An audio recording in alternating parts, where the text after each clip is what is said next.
Doctor बीना मिश्रा जी, मध्य प्रदेश। राधे राधे महाराज जी। महाराज जी, मैं स्त्री रोग विशेषज्ञ हूँ। कुछ दिनों में तीज का व्रत, चौथ, नवरात्रे जैसे व्रत महिलाएं की अटूट श्रद्धा रहती है। महाराज जी, ऐसे समय में गर्भवती महिलाएं भी खुद गर्भ में पल रहे बच्चे के स्वास्थ्य का ध्यान न देकर व्रत रहती हैं। नहीं नहीं नहीं नहीं नहीं नहीं रहना चाहिए, क्योंकि उस समय आपके ही खान पान से बच्चे का पोषण होता है। जब गर्भस्थ शिशु होता है वो माँ के ही खान पान व्यवहार से पोषित होता है। तो अगर आप व्रत रहेंगी तो उसको पोषण तत्व नहीं मिलेंगे। जो गर्भस्थ शिशु को है उसे पोषण तत्व ना मिलने के कारण उसमें बीमारियां आ सकती है, कमजोरी आ सकती है और अधिक पीड़ा उसको होगी, क्योंकि पोषण तत्व माँ से ही मिलते हैं। तो हमारी समस्त माताओं से प्रार्थना है कि जब गर्भ हो तो सबसे बड़ा व्रत आपका है उस गर्भस्थ शिशु का पोषण करके उसका जब जन्म दे दें और वो हमारे राष्ट्र के काम आवे, हमारे देश की सेवा करने लायक बने, तो ये बहुत बड़ा व्रत हो गया। तो उस समय हमें लगता है कि जैसे निर्जला व्रत है या इस तरह के व्रतों का अनुष्ठान न करे, क्योंकि वो गर्भस्थ शिशु का पोषण माँ के ही खान पान से होता है। अच्छे सात्विक पदार्थ पावे और सात्विक वातावरण प्रकट करे, भगवत कथा सुने, ऐसे बाहरी तो करे लेकिन व्रत आदि न रहे। मुझे जैसा लगता है, क्योंकि हमने शास्त्रों में जो पढ़ा है कि माँ के ही द्वारा गर्भस्थ शिशु का पोषण होता है। तो अगर आप 9 दिन व्रत रहेंगी तो उस गर्भस्थ शिशु को वो पोषण तत्व तो नहीं मिलेंगे। तो इसलिए अब जैसे करवा चौथ आती है उसमें माताएं बहनें निर्जला रहती है।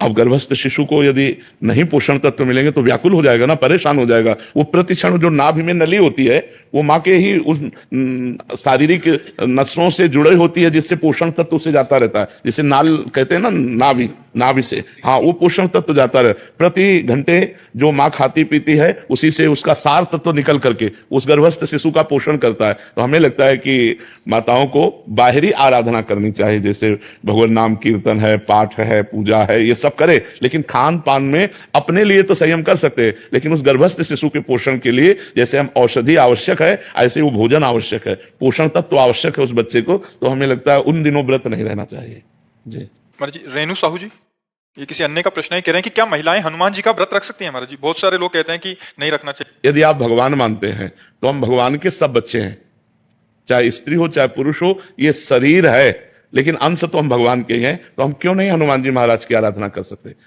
हम मानते हैं कि प्रगट रूप में जब हनुमान जी के श्री विग्रह पर बंधन वार आदि इन बातों को तो हम, लेकिन वो हमारे भगवान हैं तो हम हनुमान चालीसा पढ़ सकते हैं, हम उनका नाम जप सकते हैं, हम उनकी आराधना कर सकते हैं, हम उनको भोग लगा सकते हैं।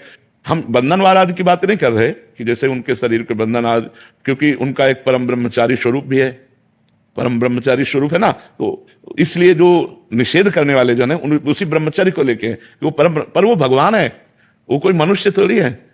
स्वयं शंभु है, स्वयं शंकर भगवान है कि नहीं, प्रसिद्ध है ना, स्वयं शंकर है, 11वें रुद्र का अवतार है। तो हमें लगता है कि जैसे आराधना तो सब कोई कर सकता है, पर हम बंधनवार आदि के लिए अभी प्रमाण नहीं पाया अपने हाथ से हनुमान जी के शरीर को छूना या उनके बंधन आदि, ये अभी तक हमें।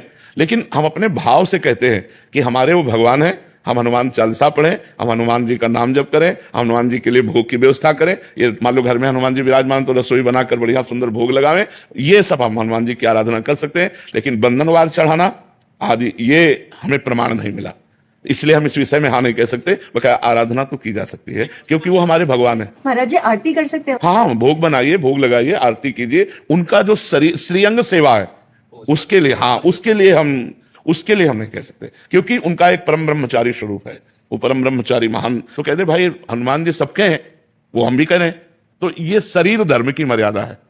तो हम शरीर धर्म की मर्यादा के अंतर्गत कहते हैं कि बंधनवार चढ़ाना आदि जो हनुमान जी का है वो हमने कहीं नहीं पढ़ा कि माताएं बहनें चढ़ाएं।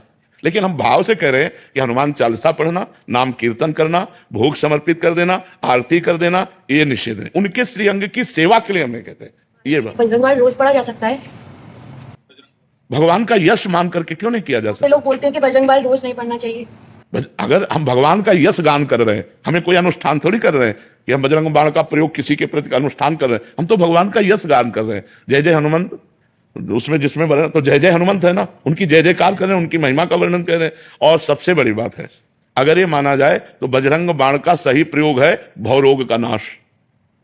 जो भव रोग है उसका नाश, शरीर रोग तो नाश एक साधारण बात है, भव रोग नाश है रोग हरे सब पीरा जपत निरंतर तो ये बात है, जपत निरंतर, नाश है रोग हरे सब पीरा जपत निरंतर। और कौन सो काज कठिन जग माही जो नहीं होता तुम पाए। तो अगर हमारी श्रद्धा है कि हम भगवान का यश गान कर रहे हैं तो हमें कोई परेशानी नहीं, अनुष्ठान कर रहे हैं फिर बात अलग हो जाती है।